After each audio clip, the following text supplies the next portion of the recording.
Beneath the polished surface of a bustling American city lies a web of corruption, betrayal, and deception. At the center of this web is a determined federal agent and a corrupt police captain entangled in a dangerous game.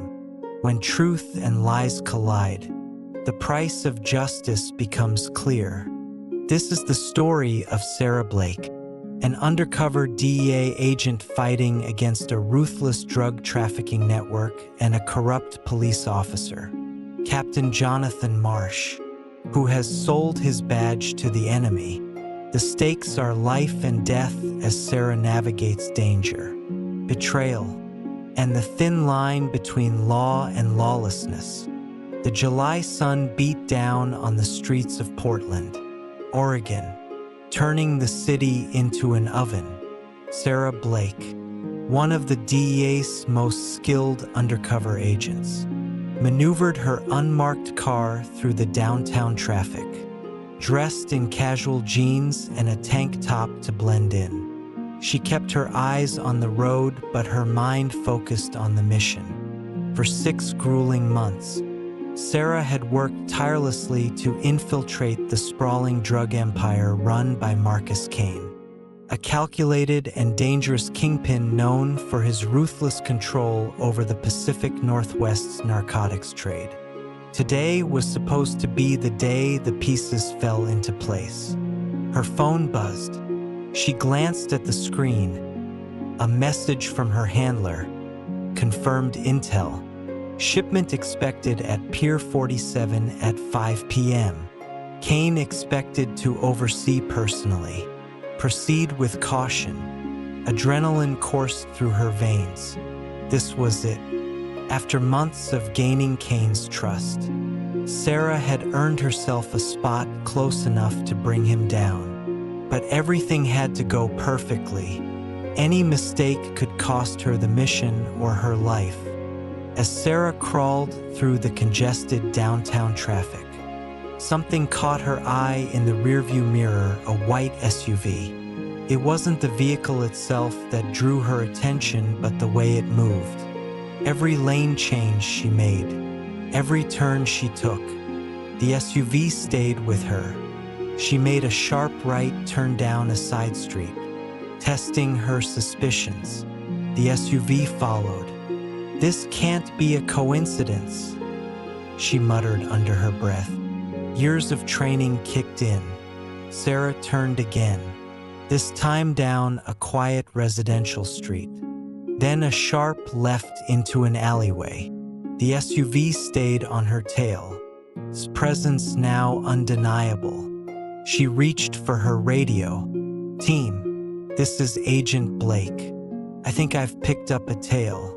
White SUV, unmarked, looks like law enforcement but unconfirmed. Need backup." Before she could get a response, red and blue lights flashed in her mirror. The SUV sped up and came to a halt behind her. It was a police vehicle, unmarked but clearly official. "Great," Sarah muttered, her mind racing. This wasn't part of the operation. No local law enforcement was supposed to be involved today. She pulled her car to the curb, grabbed her DEA credentials, and prepared for what she assumed would be a brief misunderstanding. The officer who approached her window was tall and broad-shouldered, his face hardened and lined with age. His badge read Captain Jonathan Marsh. His eyes narrowed as he barked. "License and registration." Sarah held up her credentials. "Captain, I'm Agent Sarah Blake with the DEA. I'm currently in the middle of an active federal investigation. If you could contact your supervisor, I'm sure we can clear this up." Captain Marsh barely glanced at her badge. Instead, he sneered. "Step out of the vehicle." "Sir, I don't think you understand. I'm a federal agent. This stop is interfering with." I said, "Step out of the vehicle." His voice rose. loud enough to draw the attention of pedestrians on the sidewalk. Several people slowed, pulling out their phones to record the scene. Realizing the potential for escalation, Sarah decided to comply, keeping her movements deliberate and calm. She opened the door and stepped out. Marsh moved quickly, grabbing her arm and slamming her against the car. The cold metal of handcuffs snapped around her wrists. "Federal agent." "Ha!" Marsh sneered. "We'll see about that." Gasps rippled through the small crowd gathering nearby. Sarah winced as the cuffs dug into her wrists. Her mind raced. Something was very wrong. This wasn't standard procedure. Out of the corner of her eye, she spotted a younger officer standing near the SUV. His nameplate read Officer Rivera. His expression was conflicted, his posture stiff as if he were unsure whether to intervene. "Captain," Rivera said hesitantly, "she does have federal credentials.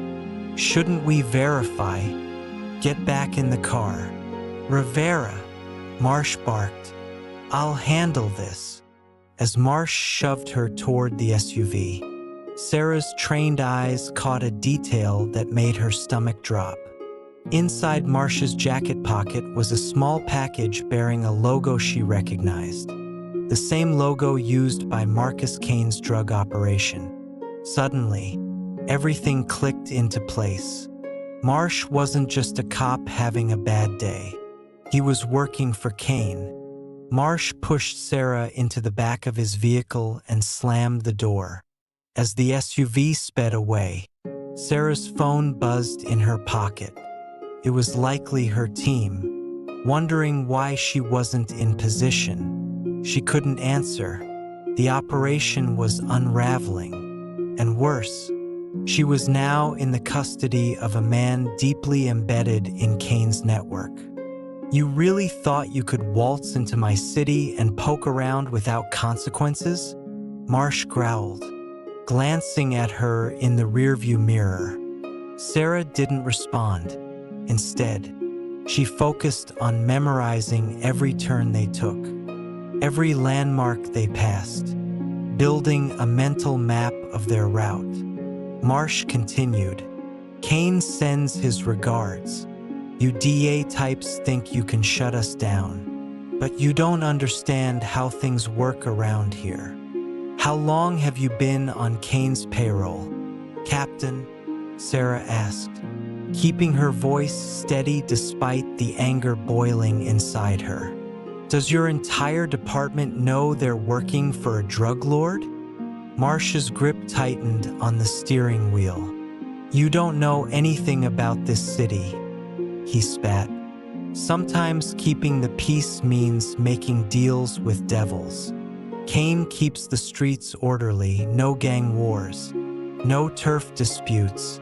Everyone gets their cut, and everyone stays happy, except for the people dying from the poison Kane pushes." Sarah shot back.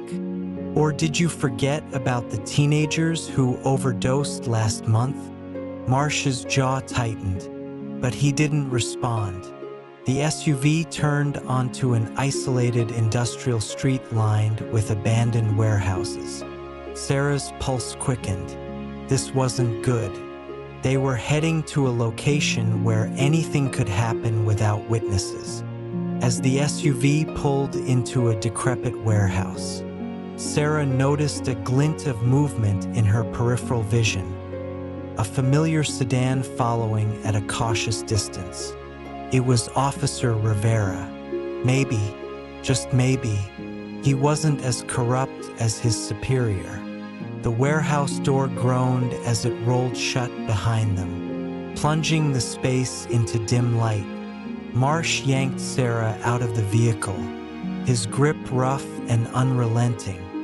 "You know this won't end well for you," Sarah said, playing for time. "The DEA knows I'm here. They'll come looking." Marsh let out a harsh laugh. By the time they find you, if they ever do, it'll be too late. As he dragged her deeper into the warehouse, Sarah caught sight of Rivera's car parking quietly outside. Through a broken window, she saw him slip out, his hand resting on the holstered gun at his hip. Inside the warehouse, Marsh shoved Sarah against a stack of shipping containers. The space was vast and empty, the air thick with dust and decay. She could hear distant traffic and the hum of the city beyond the walls. A stark reminder of how close help was, and yet how far away. "You're making a huge mistake, Captain," Sarah said, her voice echoing in the cavernous space. "Kane isn't loyal to anyone. The moment you're a liability, he'll throw you to the wolves, just like he did with Detective Porter in Seattle." Marsh's expression faltered. "Porter? That was a suicide." "Sure," Sarah said, her tone sharp. "A suicide ordered by Kane when Porter asked for a bigger cut. You think you're any different?" For a moment, doubt flickered across Marsh's face. Before he could respond, a voice rang out. "Captain, stop!" Sarah turned to see Rivera standing in a doorway, his service weapon drawn and aimed at Marsh. His hands were steady, but his voice trembled slightly. The tension in the warehouse was so thick, felt like the air itself had frozen. Sarah Blake stood still, her hands cuffed behind her back, watching the scene unfold. Captain Jonathan Marsh, his face twisted with fury, glared at the young officer standing in the doorway. Officer Rivera's gun was steady, pointed directly at his superior, but his voice trembled slightly. "Put the gun down, Rivera," Marsh barked, his tone laced with authority. "You don't want to do this." "I think I do, sir," Rivera replied, his voice growing steadier. "I followed you because something about this didn't sit right. Then I checked her credentials. She's DEA, and this is a federal investigation." For a moment, silence filled the room. Marsh's knuckles whitened as he gripped his weapon, calculating his next move. Sarah's sharp mind worked just as quickly, assessing the situation. One wrong move could tip the balance toward disaster. Marsh took a step forward, his posture rigid with anger. "You don't understand how this city works, kid," he growled. "Sometimes you've got to get your hands dirty to keep the peace." "No," Rivera said firmly, shaking his head. "That's just what corrupt cops tell themselves to justify their actions. I've seen what you've been doing, Captain, the files you've pulled, the evidence you've made disappear. I kept quiet because I was afraid, but not anymore." Marsh's face darkened. "You're throwing your career away over this," he sneered. "Think about your family, your future. You don't want to end up like her." He gestured toward Sarah. Rivera's grip on his gun tightened. "What about the overdose victims? The teenagers? They didn't get a choice. You're supposed to protect people, not sell out to a drug lord." Sarah felt a flicker of hope. Rivera's resolve was solidifying, and she needed to act fast to keep him on her side. "Officer Rivera," Sarah said, her voice calm but firm, "you're doing the right thing. Marsh is working for Marcus Kane, and he's not the only one. This goes deeper than him, but exposing it starts here, with us." Marsh's expression twisted into a snarl. "Don't listen to her. She's manipulating you."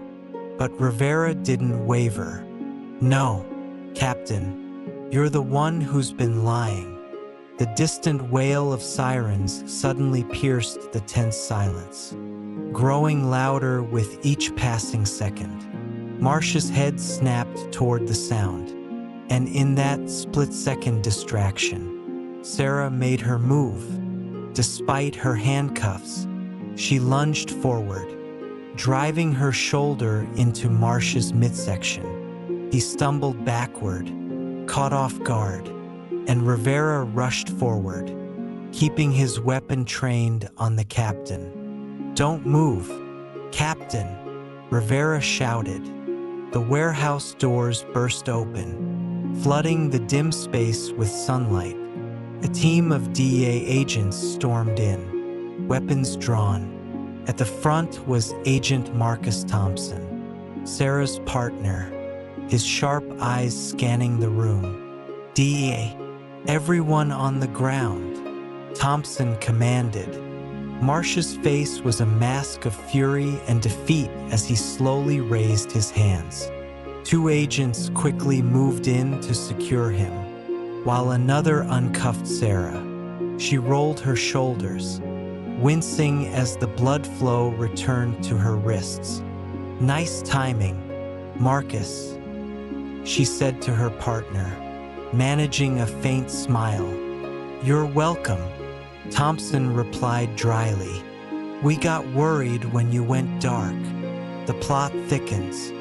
As Marsh was led away in handcuffs, Sarah turned to Rivera, who was holstering his weapon. The young officer looked both relieved and shaken. "Thank you," Sarah said quietly. "What you did today took courage." Rivera nodded, his expression solemn. "I couldn't let him get away with it anymore. The department is supposed to stand for something better than this." Thompson approached, holding a bag containing Marsh's belongings. "We found his phone, keys, and a flash drive. Looks like it's encrypted, but this could be the key to blowing Kane's entire operation wide open." Sarah's eyes sharpened. "Get it to the tech team. I want those files cracked yesterday." Thompson nodded and hurried off. Meanwhile, Rivera turned back to Sarah, his voice tight with adrenaline. "What happens now?" Sarah glanced at the warehouse, now swarming with agents documenting evidence. "Internal affairs will take over your department. This goes deeper than Marsh, and it's going to be messy, but today, you've set a new standard. Others will follow." Rivera swallowed hard. "I'll be testifying, won't I?" "Yes," Sarah said, her tone softening. "But you did the right thing, and that matters." Sarah's phone buzzed in her pocket. She pulled it out and read the message. Surveillance update. Kane spotted at Pier 47. Shipment inbound. Despite everything that had happened, the operation was still on. Sarah turned to Rivera, a small smile playing at her lips. "Ready for another round?" Rivera straightened, determination hardening his features. "Always." They climbed into one of the DEA vehicles, with Rivera taking the passenger seat. As they sped toward the port, Sarah briefed him on the plan. "Kane will expect the shipment to go smoothly," she said. "Marsh was supposed to handle any trouble. Without him, Kane might get nervous, but that works to our advantage." "Do you think Marsh tipped him off?" Rivera asked. "Not likely," Sarah replied. "He didn't have time, but Kane's smart. He'll be watching for anything unusual." The port loomed ahead, its massive cranes towering like silent sentinels over the water. The air was thick with the smell of salt and diesel, and the shadows stretched long in the late afternoon sun. Sarah parked a few blocks away, slipping her firearm from its holster. She glanced at Rivera. "Stay close. Watch my six." They moved silently through the maze of shipping containers, their footsteps masked by the hum of forklifts and distant voices. Sarah's eyes scanned every shadow, every flicker of movement. Finally, she spotted them. A group of men clustered near a large container. In the center stood Marcus Kane himself, tall and lean, his presence radiating calculated menace. "This is it," Sarah whispered, signaling to the rest of her team. The agents fanned out, taking up positions around the perimeter. Kane glanced at his watch, impatience flickering across his face. He barked orders to his men, their body language tense. Sarah counted 6 guards, all armed. She nodded to Rivera. On my signal, they crept closer, using the containers as cover. Sarah steadied her breathing, focusing on the target. Then she stepped out, weapon raised. "DEA, drop your weapons," she shouted. Chaos erupted. Kane's men spun around, drawing their guns, but the DEA team was already closing in. Shots rang out, echoing off the metal containers. Rivera stayed at Sarah's side, his movements precise and controlled. Kane locked eyes with Sarah, a slow smile spreading across his face. Then, without warning, he bolted, disappearing into the maze of containers. The sun dipped lower on the horizon, casting an amber glow over the sprawling port. Sarah Blake sprinted through the maze of shipping containers, her gun drawn and her heart pounding. Every step echoed against the cold metal walls, a reminder of how close, and yet how far Marcus Kane was from slipping through her grasp. Behind her, Officer Rivera kept pace, his face a mask of determination. Shots echoed in the distance as the DEA agents continued their takedown of Kane's armed guards. But Sarah's focus was on the shadowy figure darting between the containers. The man who had orchestrated a drug empire with an iron grip and a network of corruption that had almost destroyed her investigation. "Kane!" she shouted, her voice cutting through the din of chaos. "You can't run forever." A mocking laugh echoed back. "Catch me if you can, Agent Blake." Sarah rounded a corner, catching a glimpse of Kane as he slipped between 2 rows of containers. She raised her gun but hesitated. The narrow alley was lined with stacks of precariously balanced crates. A stray bullet could bring the whole structure crashing down. "Rivera, cut him off," she shouted, signaling for him to take the left flank. Rivera nodded and veered off, his footsteps fading as he navigated the maze. Sarah pressed forward, her mind racing. Kane was heading toward the port's far edge, where an open gate led to the docks. If he made it to the water, he could disappear into a waiting boat, and everything they had worked for would be lost. As Sarah reached an open clearing, she froze. Kane wasn't alone. 2 of his guards stood by a large shipping container, their weapons trained directly on her. Well, Kane drawled, stepping out from behind them. "Looks like the DEA's finest decided to come personally. I'm flattered." Sarah's eyes darted around, searching for cover. The nearest stack of crates was too far. She was out in the open. Kane smirked, clearly aware of her predicament. "Drop your gun, Agent," he said, his voice cold. or this ends badly for you. For a moment, Sarah considered her options. She could see Rivera moving into position behind the guards, his presence unnoticed by Kane and his men. If she stalled long enough, there might be a chance. "You're making a mistake, Kane," Sarah said, lowering her weapon slightly but keeping her grip firm. "Morrison's already talking. Your whole operation is crumbling." Kane's smirk faltered, just for a second, but he quickly recovered. "Morrison's a coward. He doesn't know anything important." Sarah stepped forward, her voice steady. "Does he? Because we have his files, his contacts, and his messages with you. We know about the payments, the shipments, and your offshore accounts." Kane's face darkened, his confidence wavering. "Shut her up," he barked. The guards moved, but before they could act, Rivera stepped out of the shadows. "Drop your weapons," he shouted, his gun aimed squarely at the nearest guard. The momentary distraction was all Sarah needed. She dove to the side, rolling behind a stack of crates as the first shots rang out.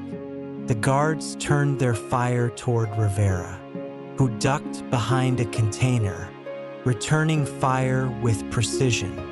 Kane cursed, retreating into the shadows as the gunfight intensified. Sarah emerged from cover, taking down one of the guards with a clean shot to the shoulder. The second guard hesitated, glancing between Rivera and Sarah before throwing down his weapon and raising his hands. Sarah rushed toward Rivera, who was reloading his weapon. "Kane's heading for the docks," she said breathlessly. "We can't let him reach the water." Rivera nodded, his expression grim. "Let's end this." They moved quickly, navigating the narrow pathways between containers until they reached the open gate. Beyond it, the docks stretched out into the bay, illuminated by the fading sunlight.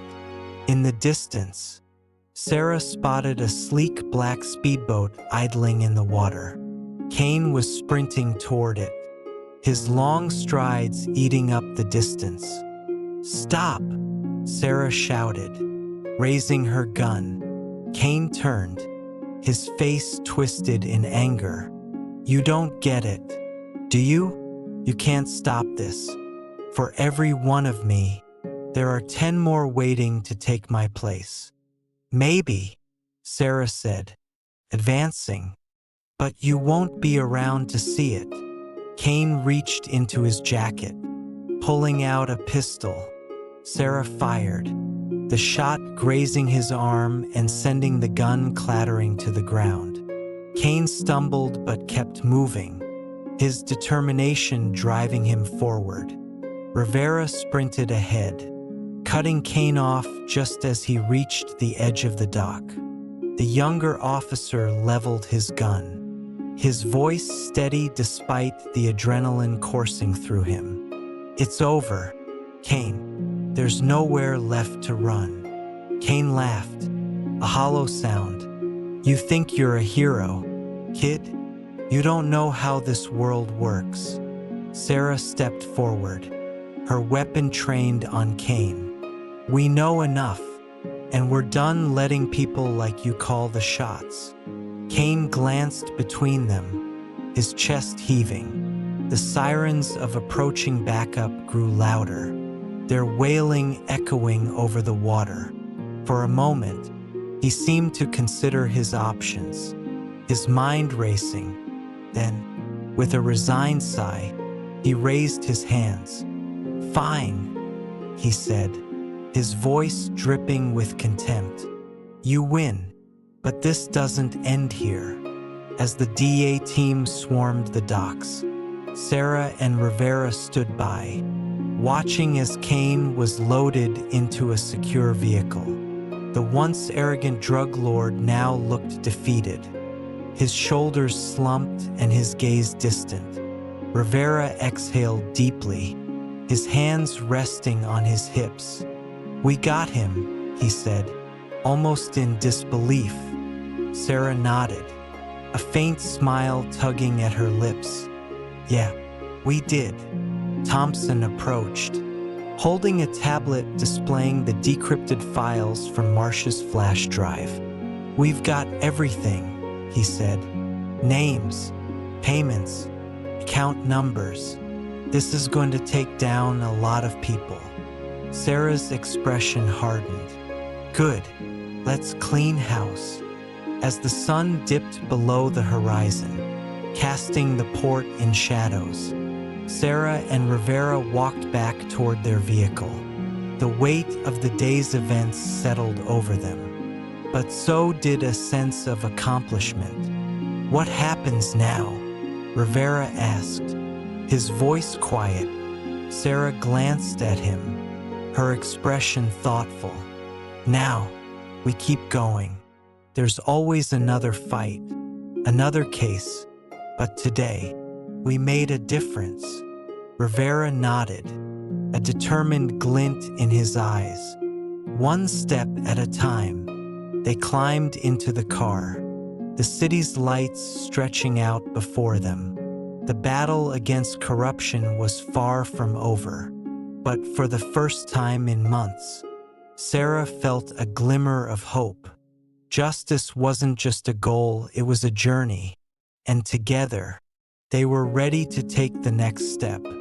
The arrest of Marcus Kane and the exposure of Captain Marsh's corruption were more than just victories for justice.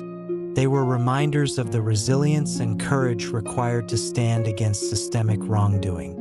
For Sarah Blake and Officer Rivera, the journey was not just about dismantling a criminal empire. It was about proving that integrity and determination can prevail even in the face of overwhelming odds. In the end, this wasn't just about one case or one city. It was a reflection of a larger fight, a fight for fairness, accountability, and the belief that no one is above the law. Sarah and Rivera demonstrated that even in a flawed system, individuals have the power to make a difference. This story offers timeless lessons that resonate deeply in today's society. Here are key takeaways. Stand up for what's right. In a world often marred by injustice, silence can be complicity. Speak out and take action when you witness wrongdoing. Courage isn't always easy, but it's essential for change. Integrity over convenience, like Officer Rivera, choosing the harder, more honest path over the easy one requires strength. Staying true to your values builds trust and inspires others to do the same. Accountability is key. The story reminds us that everyone, regardless of their position or power, must be held accountable. This principle ensures fairness and protects the foundation of justice. The power of resilience. Sarah's journey shows the importance of perseverance. In life, obstacles are inevitable, but resilience allows us to push forward and create meaningful impact. Believe in the collective good. Change doesn't happen in isolation. It requires individuals like Sarah, Rivera, and their team working together to create a better world. Collaboration amplifies the fight against corruption and inequality. The story of Sarah Blake and Officer Rivera is a testament to the enduring battle for justice. It shows us that while corruption and wrongdoing may seem insurmountable at times, individuals with integrity and determination can turn the tide. As Sarah said, justice isn't just a goal, it's a journey, and every step we take makes a difference. Let this be a call to action for all of us, to live with integrity, to stand against injustice, and to believe in the power of collective good. Because in the end, the fight for a better world begins with us.